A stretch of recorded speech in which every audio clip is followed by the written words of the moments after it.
এবার চুপ থাকো, অনেক হয়েছে।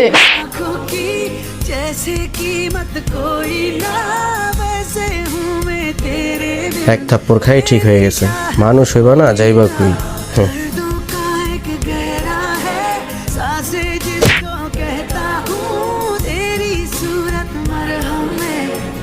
একবার উচিত শিক্ষাটাই দিছি। আরে ভাই কি অবস্থা?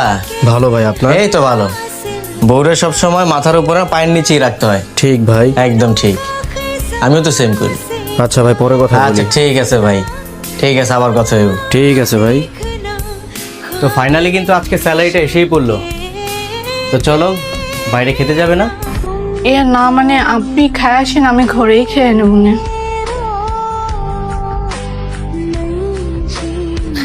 এই চলো না আমরা আজকে বাইরে খাইতে যাই। কেন, ঘরে কি খাবার রান্না করে নাই?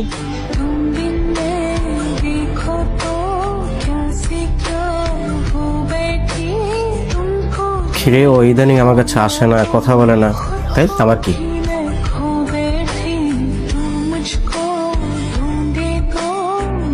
কিরে ও কই গেল? মনে হয় ওয়াশরুমে গেছে। থাক, আসবোই নে, আমি ঘুমায় থাকি। দূর, এখনো পর্যন্ত আসে নাই? কয়টা বাজে? এখনো পর্যন্ত আসে নাই?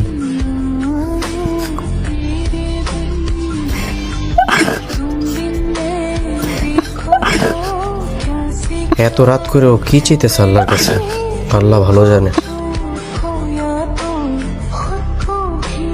কই যেতেছো?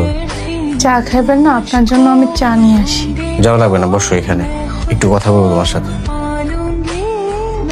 আচ্ছা, তুমি কি আমার প্রতি অভিমান করে আছো? অভিমান?